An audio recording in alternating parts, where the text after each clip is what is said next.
What is going on, guys? Welcome back to my movie channel, and I just picked up my copy of Solo, a Star Wars story, and I'm gonna give my revisited review. This movie, the first time I watched it, when I saw it in theaters, I liked it.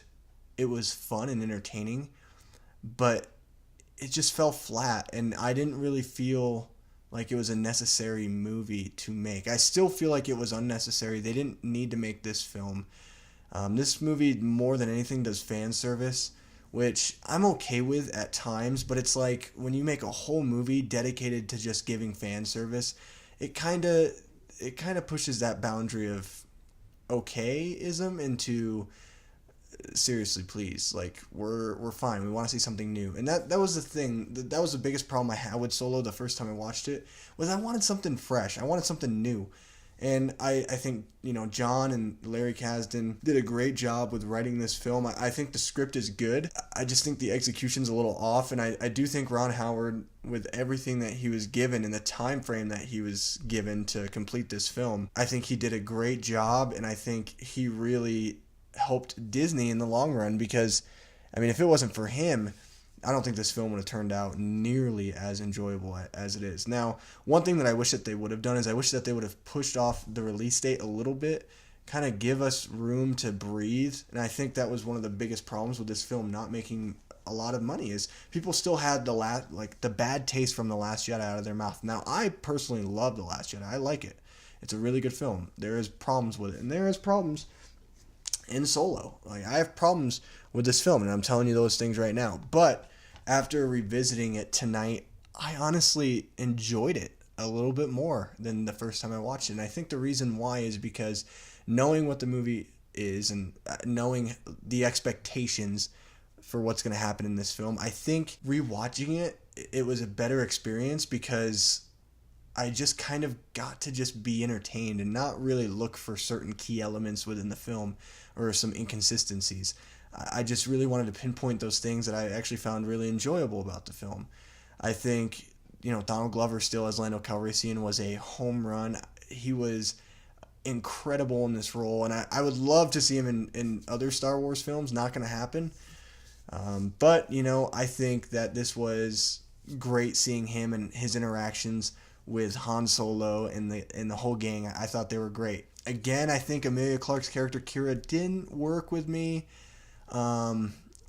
I think this time around watching it, I think it was a little bit better, but there's still something about her character that I'm kind of just like, she's kind of a throwaway character, somebody that you're never really going to remember in the Star Wars lore, and that's how it is.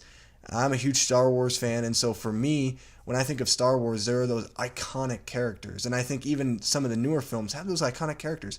K2SO from Rogue One is my favorite droid of all time. I love K2SO. I love Jen Erso. I love Rey. I love Kylo Ren. But when I see Emilia Clarke's character as Kira, I'm just like, it didn't really work for me. It didn't sit well with me. And I think this time I enjoyed her a little bit more, but I still really feel like I don't think I'll ever get there with her character where I actually feel where I feel like she is iconic, that we'll remember her in a way. And that's okay. You don't need to have those characters that you remember, but for me as a Star Wars fan, I just remember so many iconic figures. Grand Moff Tarkin, Darth Vader, Luke Skywalker, the Emperor. There's so many fantastic characters in just the original trilogy alone. Wicket, the Ewok. I know a lot of people hate the Ewoks. I love the Ewoks. And to me, it's just, I don't know, her character is a bit throwaway. But beside that point, I want to say that this film, I actually had a lot more fun watching it this second time around. I think it was because I was also in the element of being around family that had never seen the movie before. So I thought that was kind of cool that I was able to introduce the film to them. And I love the big reveal. You know what? I don't care if this is a spoiler. If you haven't seen the movie, you don't care about watching it.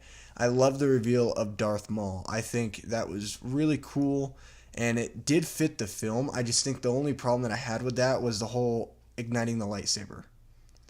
To me, it made absolutely no sense. I think they just had to ignite the lightsaber just to show that that is Darth Maul, and that people don't get confused. And to me, I felt like it was unnecessary, and it was just like forced in there. It definitely was forced in there, but it just was kind of like that unwanted need that everyone has. Like we need to see a lightsaber, but in that moment, it just didn't fit. But I did love the reveal of Darth Maul. I thought that was great on Lucasfilm's part, and I just thought it was something that I'm going to remember, and that really sticks out to me. And it's one of the most exciting moments in the film.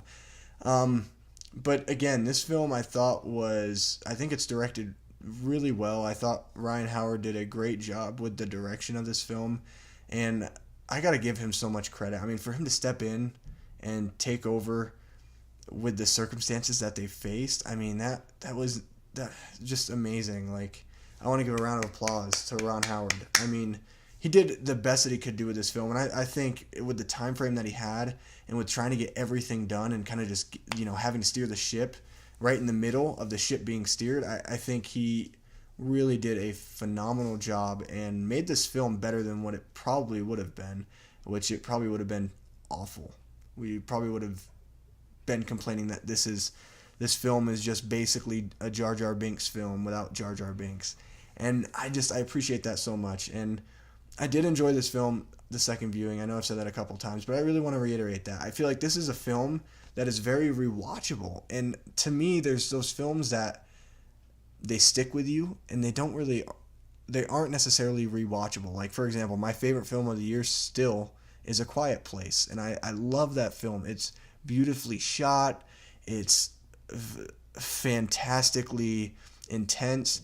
And I love how literally each scene paints a beautiful, perfect scope of this world that these characters are living in. But the problem that I have with the film is it's not very rewatchable. I've watched it once since theaters when I bought it on Blu-ray, and I love the film so much, but it's a film that I probably will watch maybe once a year. Maybe.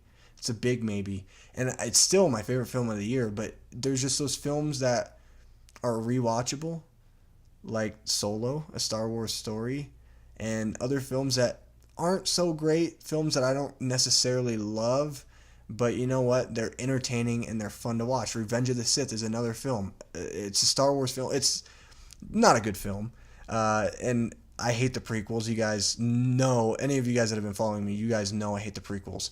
But Revenge of the Sith to me is rewatchable because of how quotable the film is. And to me, that's what I like about Solo, is I could watch this film, and I probably will watch this film many more times. And you know what? There's nothing wrong with that. I just have to realize that this film, it's not perfect, and of course not. I mean, nothing's ever going to beat Empire Strikes Back to me.